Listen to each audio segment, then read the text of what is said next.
is wild and she loves it. Alright, how y'all doing? This is going to be my very first story time video. I know story times are played out. I know I missed the bandwagon, but I wasn't on YouTube when the story times were popping. I just wasn't. I've only been on YouTube for a couple of months, so y'all gonna hear my stories.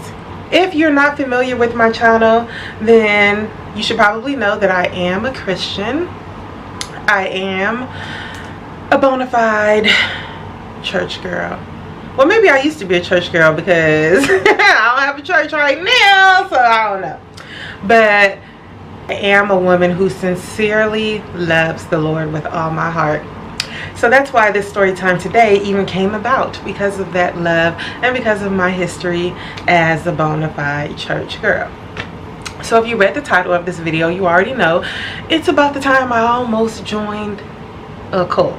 Now, to be fair, let me be very honest, this was several years ago, a couple of decades ago, and I was only 18 years old, so I didn't know any better, to be honest. Like, first of all, I didn't know any better. I was just a young, naive girl away from home for the first time in my entire life as far as living on my own.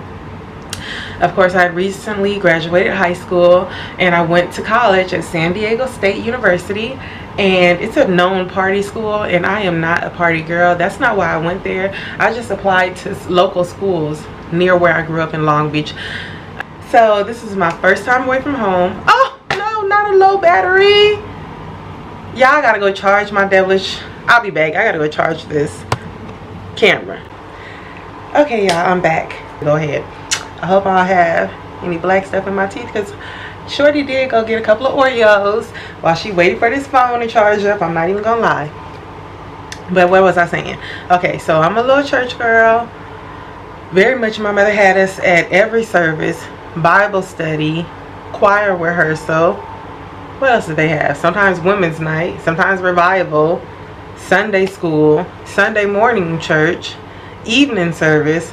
We did it all. And we were very active in our church's youth group, and we would do social activities with them and all of that. So I was very much involved in my church as a teenager. And all of the older people at the church, the pastor, his wife, all of them, they would say, you know, when you go to school, try to get plugged into a local church. I have all kinds of speech impediments, y'all, so bear with me. So when I got to school, this is, like I said, it was a known party school. San Diego State was a known party school, let me tell you. And I'm a very reserved, quiet person until you get to know me, and then I just let it all hang out. But at first, I'm very, very quiet, keep to myself, mind my own business, all of that. So the first semester, I was pretty much okay because I didn't live on campus. I lived off campus. I rented, like, I don't know if you know this, but real estate in California is very, very limited, and it's super expensive. So I was renting the back, like the mother-in-law suite from this lady named Miss Peterson. And because I failed to turn in my housing paperwork on time, so they didn't have any dorm space for me. So I really didn't run into too many people. I didn't meet too many people because I'm very quiet, and it's a huge campus. Like, I think it's like 55,000 people, something like that, that were there at the time I was there. Might be even more now. So San Diego State is a huge campus. So it's easy to disappear, keep to myself, and I didn't find a church. Fast forward to the following semester, and I got dorm housing.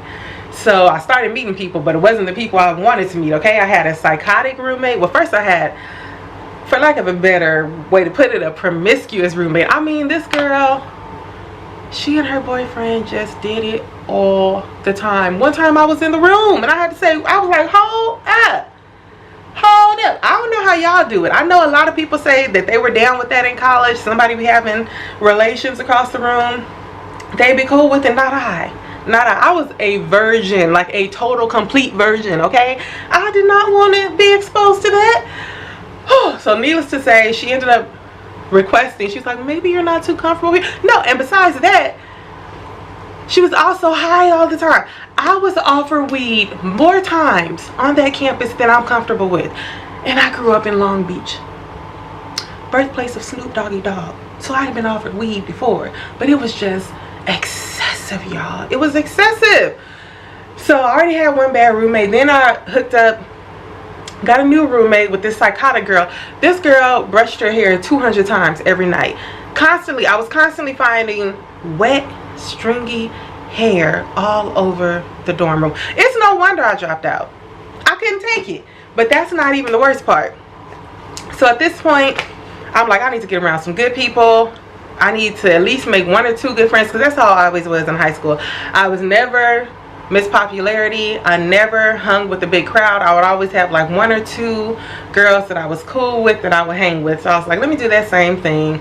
Let me start being a little more friendly. Let me start talking to people. So that's what I did second semester. So I met this girl. We're going to call her Carmen. I don't remember her name, but we're just going to call her Carmen. And she was a little eccentric. I'm going to say she was eccentric. To be honest, I kind of thought she was just a tad bit slow. And she might have been. I don't know. I've always had a special place in my heart for, you know, special people. And I knew that some of the best churches have congregants that are a little special. And, you know, they get loved on just like everybody else. So I was like, she still might know a good church. So I think one night she was like, I'm going out with some of my roommates. Like, she had a lot of roommates. She didn't live on campus. She lived off campus. And she was like, I'm going out with my roommates. I don't know if it was some kind of get together. I don't know if it was a concert. I don't know what it was. But me being me, I'm a homebody then. I was a homebody then. I'm a homebody now. But I was like, I'm making an effort. I'm trying to make friends. I'm trying to be friendly. I might meet some people if I go to this gathering with her. I really don't honestly remember if it was a concert. It was something we were going to. And she had brought up church a couple of times, and she's like, some of these people, you know, they go to my church and everything. So I was like, oh, cool, maybe I'll, you know, meet some good kids instead of these promiscuous weed smoking kids. So I got ready. She had a car, or one of her friends had a car, which was a big deal because you know how kids are. Not everybody has cars, and I certainly didn't. I was busting it hard out there in San Diego. I lost like 40 pounds climbing them hills though. Shorty was fine. I was fine, y'all. Didn't even know it. Didn't even know it. Ain't that the way it go? But anyway, let me paint this picture for you. I was a little nervous. I was like, I don't want her to be too churchy. Like, I was churchy, but you know, I still like to listen to good music, have a good time, watch movies, do things like, you know, some people real extra religious, and they don't even do those things. So I was like, I hope she's trying to go out, so I guess she's normal. Anyway, let me paint this picture. It was 1998, the latter part of 1998, and Lauryn Hill's, the miseducation of Lauryn Hill had just dropped. So she was playing that, and I was like, ah, she cool, we cool, we gonna have a good time. We was in there, care for me, I know you care for me, there for me, said you be there for, you know, all of that. Girls, you know you better watch out. Some guys are only about that thing, all of that, okay? Everybody's wearing dark lipstick, hair parted in the middle, bone straight with a little bump under it. Y'all remember that?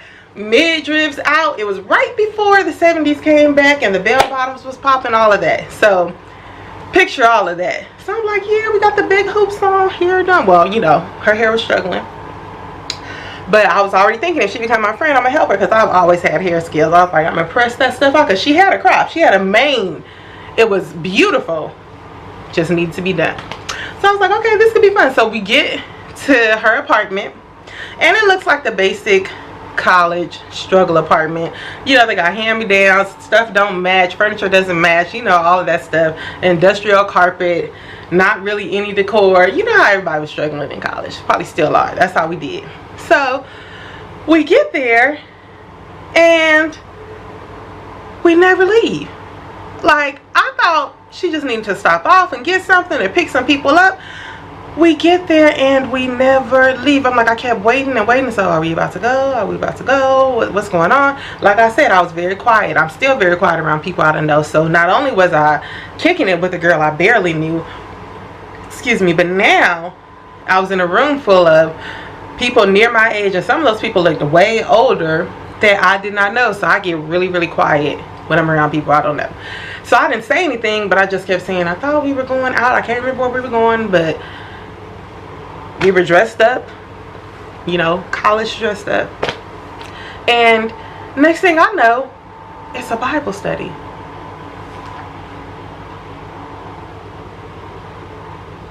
Yeah, I don't have a problem with Bible study. In fact, I would have been down if she had told me it was a Bible study.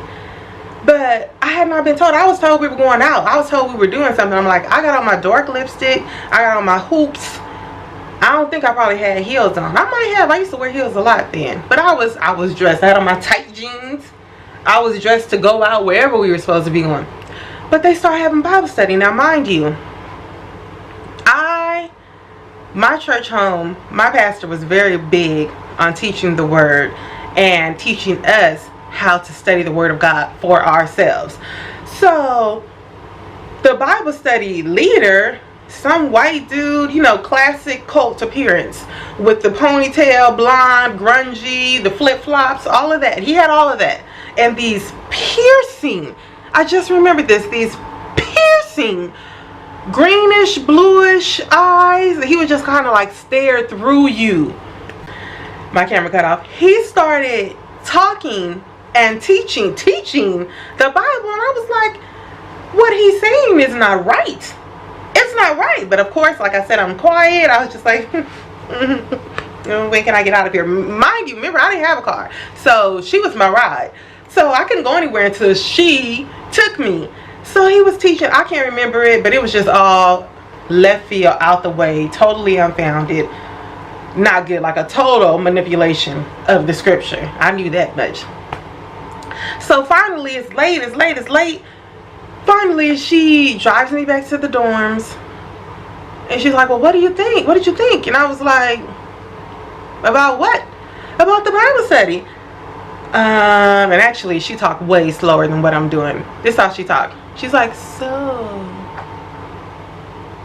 what did you think? And I was like, about what? And she was like, about the Bible study. And I was just like, I didn't agree with a lot of what he said. It didn't seem like he had a good grasp of the scriptures. Whoop to whoop, blank to blank. And she seemed a little offended, but I was cool with it because I was like, maybe she offended enough not to talk to me no more. She wasn't. So I get back to the dorm room to my crazy fanatic brushing haired roommate, and I was just like, I can't even. What have I gotten myself into? What have I gotten myself into? I don't know if I talked to my sister. That probably sounds about right. I have to ask her when she gets home. But somehow somebody told me, and it probably was my sister. I was describing everything that was going on, and she was like, girl, that sounds like a cult. And I was like, what? And she was like, yeah, it sounds like a cult.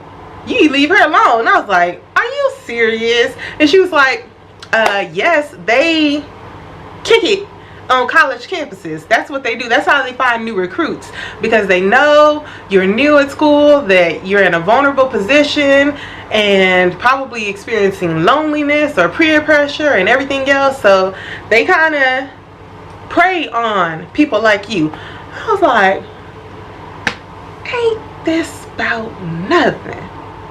I done got caught up with a cold. So the next day, I probably was in the cafeteria. You know, they had a little food plan. I was probably in the cafeteria eating, and here she come, looking wild with these clips on the side of her head. And I don't know, I guess it was kind of, I don't know if it was a blow dry. I don't know, but like I said, I was going to help her with her hair. And she came up to me, and she was like, yeah, everybody was really happy to meet you, and they want you to come back. And so I was like, I'm just gonna do a little investigative reporting. I'm gonna ask her some questions, and I'm gonna find out if this is really a cult. So I started asking her questions, and one of the first questions I asked her, I was like, so how did that guy become a preacher? Like, how did that come about? And it's like, he really doesn't call himself a preacher. He just calls himself like a teacher more. And I was like, well, how did he become a teacher? Well, he was called to it. Like, he used to go here. And I was like, used to? Like, yeah, he used to go to the school, but now he's like, I just want to devote my life to God. It was something like that. I don't remember all the details, but it was something crazy. And I was like, so how is he ordained? And she was like, ordained? And I was like, yes, like, how is he ordained, licensed, you know, able to teach like this? And she was like, nobody needs to be ordained. We're ordained by the love of Christ. And I was like, so this Bible study, do y'all have a church, like a building where you go to? She's like, no, we do everything out of our apartment. And I was like, so do y'all believe in baptism? I'm starting going down the list. I'm like, do you believe on the name of Jesus? Do you believe that he died on the cross for our sins? And she's like, yeah. And then I started talking about baptism, and I distinctly remember this. And I was like, so if y'all don't have a church and you don't have a meeting place and you all just meet at the apartment, I was like, what happens if somebody wants to get baptized? What do? She was like, we baptize people in the tub.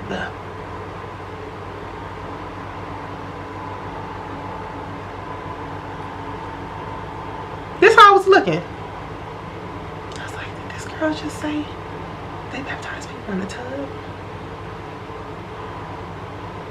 And I was just dumbfounded. I didn't even want to ask if they're wearing clothes. Like, I didn't even want to know. I was just like, well, I kind of only go to churches where they have a defined doctrine that, you know, I believe in, so I'm not going to be able to go to your Bible study anymore.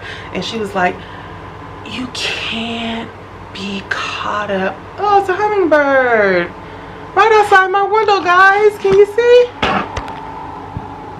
Oh, it left. I done got all off track.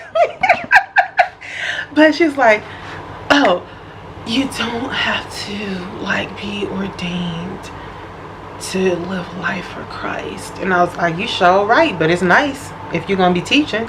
And she was like, you shouldn't get caught up in organized religion.